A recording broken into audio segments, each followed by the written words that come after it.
Shalom Bapak Ibu Saudara, kita semua diberkati, amin.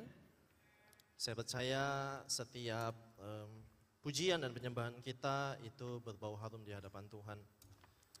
Saya memberi judul tema untuk minggu ini yaitu acceptance. Apa itu acceptance? Acceptance adalah penerimaan.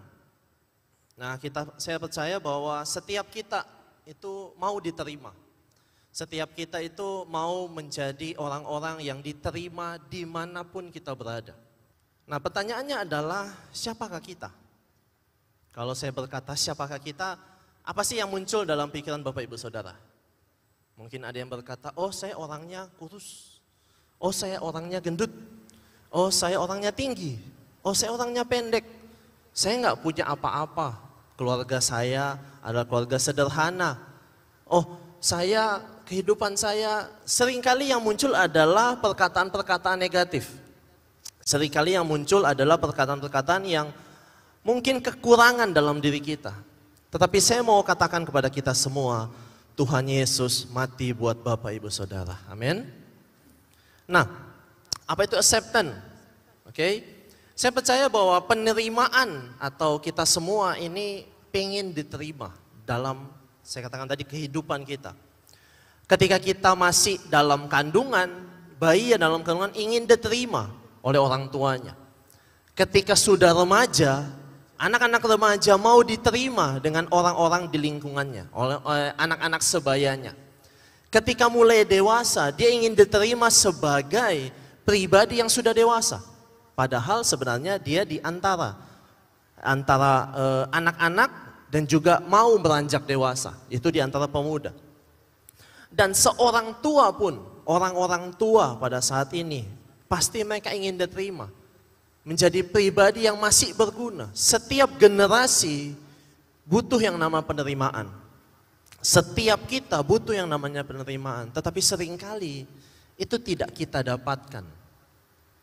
Ada anak-anak kecil yang ketika dia ada dalam kandungan sudah ditolak oleh orang tuanya. Ada anak-anak remaja yang mungkin punya kekurangan sedikit, sudah ditolak oleh lingkungannya. Ada anak-anak pemuda yang mungkin gak punya talenta atau mungkin tidak punya sama seperti teman-temannya yang lain, dia ditolak oleh teman-temannya. Ada orang-orang tua yang merasa hidupnya sudah tidak berguna. Ada orang-orang tua yang merasa dia sudah tidak mampu lagi. Itu pun seringkali sudah tidak punya yang namanya penerimaan. Nah, hari ini kita akan belajar sedikit tentang perumpamaan anak bungsu yang hilang. Lukas 15 ayat 11 sampai 24. Dikatakan Yesus berkata lagi, ada seorang mempunyai 2 anak laki-laki. Kata yang bungsu kepada ayahnya, "Bapa, berikanlah kepadaku bagian harta milik kita yang menjadi hakku." Lalu ayahnya membagi-bagikan harta kekayaan itu di antara mereka. Nah, kita akan melihat bagaimana anak bungsu ini seolah-olah dia punya kekuatan dan tidak mau lagi bergantung kepada orang tuanya. Seolah-olah dia sudah tidak mau lagi ada di rumah orang tuanya. Nah, kalau kita lihat ceritanya di ayat yang ke-12, sepertinya anak ini itu adalah anak yang bukan lagi mau ada di dalam perlindungan ayahnya. Dia merasa dia bisa sendiri dalam kehidupannya. Dia merasa dia ini bisa melakukan segala hal dengan kekuatannya sendiri. Tetapi kalau kita lihat di ayat ini seolah-olah bahwa dia merasa dia punya hak akan harta yang sebenarnya bukan menjadi miliknya. Karena di situ dikatakan, "Bapa, berikanlah kepadaku harta milik kita yang menjadi hakku." Saya mengambil kesimpulan bahwa anak ini adalah anak yang dibutakan oleh keinginan pribadinya. Padahal ayahnya ini belum meninggal. Padahal ayahnya ini masih ada di dunia. Tetapi dia berani meminta haknya kepada ayahnya. Nah, pertanyaannya, kenapa sih anak bungsu ini meminta bagiannya? Ketika saya baca-baca, saya mulai belajar, mungkin ayahnya ini lumayan keras, lumayan tegas, sehingga dia tidak suka dengan perintah ayahnya. Atau mungkin ayahnya ini punya pandangan yang luas, sehingga punya hal-hal yang ingin dilakukan oleh anaknya juga. Mungkin dia tidak suka, ayah ini terlalu banyak ngatur, ayah ini terlalu banyak memerintah saya. Dan mungkin dia merasa bahwa, saya kan sudah besar, kenapa saya harus ikut kata-kata orang tua lagi? Kenapa saya harus ikut kata ayah lagi? Sehingga dia menetapkan hatinya untuk keluar dari rumah ayahnya. Ayat yang ke-13. Beberapa hari kemudian anak bungsu itu menjual bagian warisannya, itu lalu pergi ke negeri yang jauh. Di sana ia memboroskan uangnya dengan hidup berfoya-foya. Nah, saya baca di New International Version, itu ada sebuah kata tentang bagaimana dia ini, di situ dikatakan, the younger son got together all he had. Artinya dia mengumpulkan semua barang yang dia punya, seolah-olah dia tidak akan kembali lagi ke rumah ayahnya. Nah, mari kita lihat bagaimana sih keadaan anak bungsu setelah dia keluar dari rumah ayahnya. Lihat keadaannya. Yang pertama, di ayat yang ke-14 dikatakan, setelah dihabiskannya semua, timbullah bencana kelaparan di dalam negeri itu. Ia pun mulai melarat. Seringkali banyak orang-orang di luar sana yang merasa, saya nggak butuh Tuhan, saya nggak butuh orang tua. Sehingga dia berani mengambil keputusan untuk keluar tanpa mempersiapkan apa-apa. Tanpa mempersiapkan segala sesuatu. Dan hasilnya, hidupnya susah. Nah, saya cari apa sih kata melarat di beberapa versi dalam bahasa Inggris. Yang pertama adalah impoverished atau miskin. Yang kedua itu had nothing atau tidak punya apa-apa. Kemudian yang ketiga adalah hungry, need money. Jadi dia sudah lapar dan butuh uang. Dan yang terakhir begin to hurt, mulai sakit-sakitan. Ketika kita keluar dari rumah ayah, ketika kita keluar dari keadaan yang sebenarnya sudah diciptakan Tuhan buat kehidupan kita lebih baik, seringkali kita nggak dapat apa-apa. Seringkali kita lebih banyak mendapatkan sesuatu hal yang tidak baik buat kehidupan kita. Karena kita keluar dari keinginan Tuhan dalam kehidupan kita. Nah, yang kedua, yang terjadi kepada anak ini, dia menjadi budak. Di Lukas 15 ayat yang ke-15 dikatakan, lalu ia pergi dan bekerja pada seorang majikan di negeri itu. Orang itu menyuruhnya ke ladang untuk menjaga babi. Wah, dia yang harusnya ke ladang untuk mengembalakan kambing dan domba, ya biasanya seperti itu. Ini ditulis bahwa dia mengembalakan babi. Nah, babi di zaman itu adalah sesuatu hal yang hina, sesuatu hal yang tidak diperhitungkan, sesuatu hal yang buruk. Sudah jatuh, sudah miskin, dia harus bekerja di tempat yang tidak selayaknya. Padahal sebelumnya dia adalah anak seorang yang kaya. Anak yang mungkin dia juga punya yang namanya pelayan-pelayan. Tetapi pada saat itu dia ada di titik terendah dalam kehidupannya. Yang ketiga, dia kelaparan dan tidak dikasihani. Lukas 15 ayat yang ke-16 dikatakan, lalu ia ingin mengisi perutnya dengan ampas yang menjadi makanan babi itu. Tetapi tidak seorang pun yang memberikannya kepadanya. Tiga hal ini adalah keadaan di mana dia keluar dari rumah ayahnya, dia keluar dari segala keadaan rumahnya, tetapi hasil yang dia terima, dia tidak mendapatkan apa-apa. Nah, ketika kita punya yang namanya krisis penerimaan, apa sih yang harus kita lakukan? Bagaimana anak bungsu ini melihat keadaannya?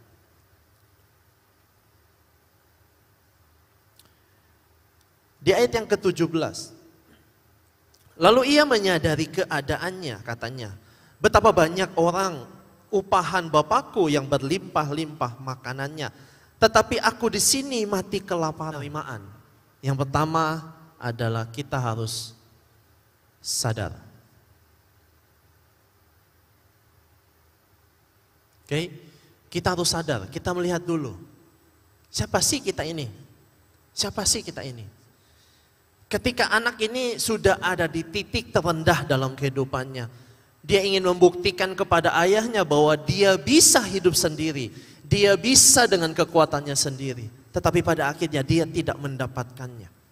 Sadar yang pertama adalah sadar siapa kita. Oke? Nah, seperti anak ini. Dia sadar akan keputusannya, ternyata ketika dia keluar dari rumah orang tuanya, dia salah. Yang kedua adalah dia sadar bahwa keadaannya itu tidak baik, sama seperti ketika dia ada di rumah orang tuanya.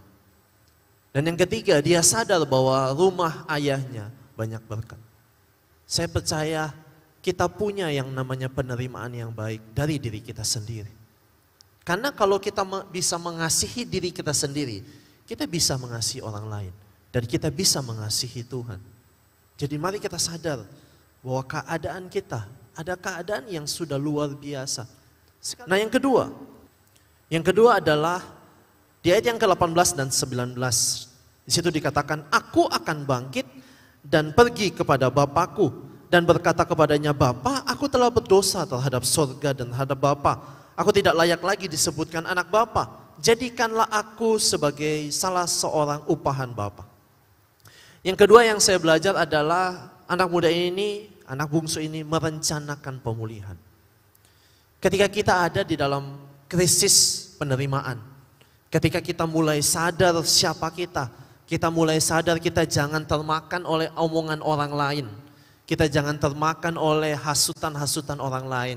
Yang kedua, kita merencanakan pemulihan. Pemulihan seperti apa?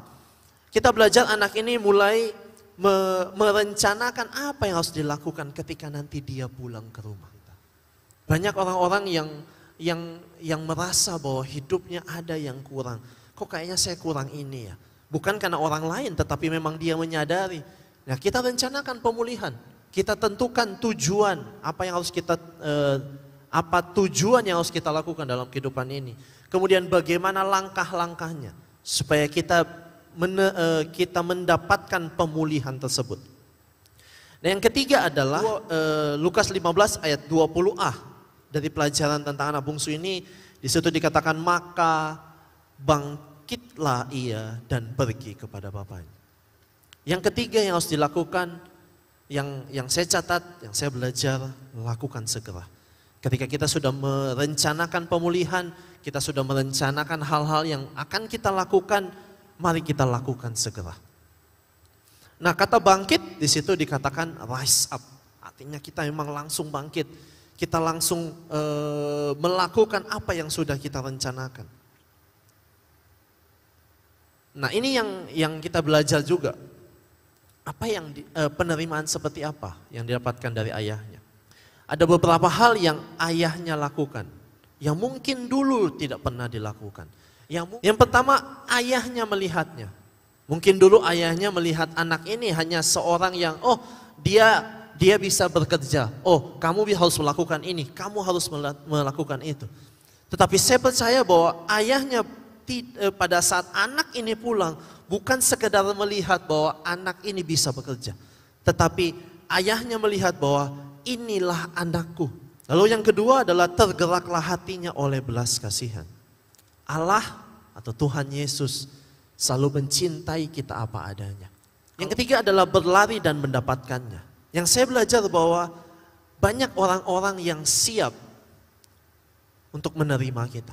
Banyak orang-orang yang siap melihat kehebatan kita, melihat sisi-sisi positif dalam kehidupan kita. Yang keempat adalah merangkulnya. Nah, kata merangkul yang saya belajar adalah ayah ini menerima dia dengan hati yang terbuka, merangkul dia, memeluk dia, dan pada yang terakhir adalah mencium dia tanpa melihat bagaimana kehidupan. Saya percaya banyak orang-orang di luar sana memerlukan ini. Dan mungkin ada di tempat ini yang punya yang namanya krisis penerimaan, tapi mari kita sama-sama belajar bahwa Tuhan menerima kita apa adanya. Ada beberapa contoh penerimaan.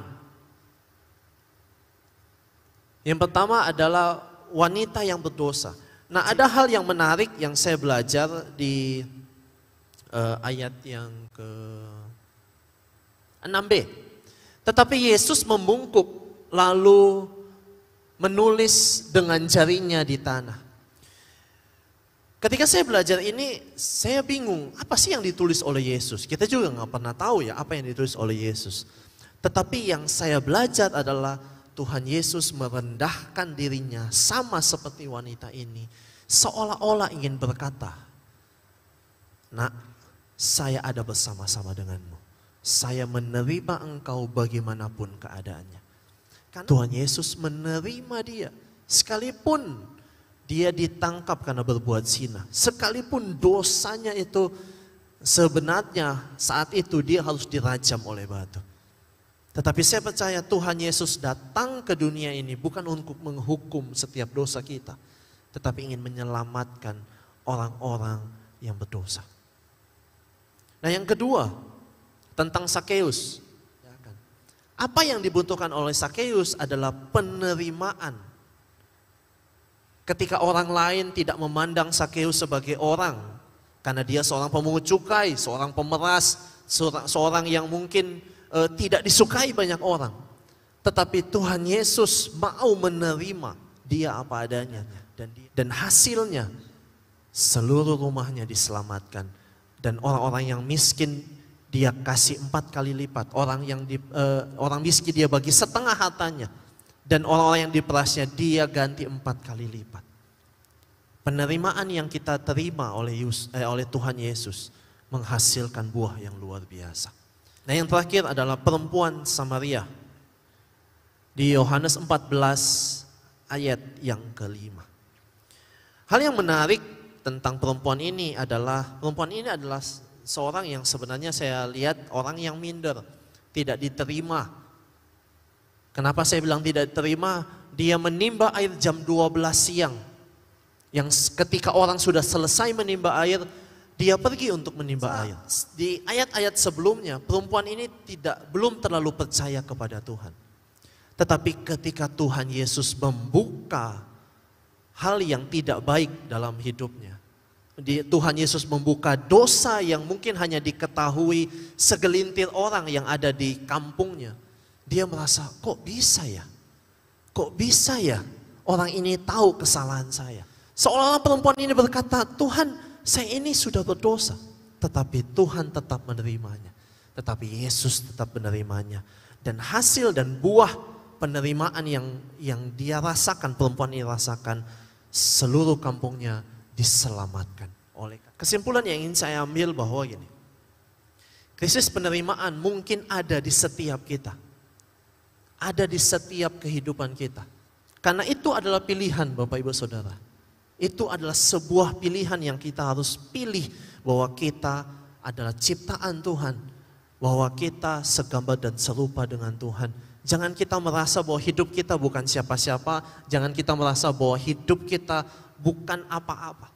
Tetapi dengan adanya Tuhan Yesus dalam kehidupan kita. Kita adalah anak-anak Tuhan yang selalu disertai dan dipelihara oleh Tuhan. Krisis pemulihan tidak dimulai dari bagaimana kehidupan yang kita jalani. Tetapi bagaimana kita menerima hidup kita masing-masing sebagai ciptaan Tuhan yang paling sempurna. Mari kita satu dalam doa.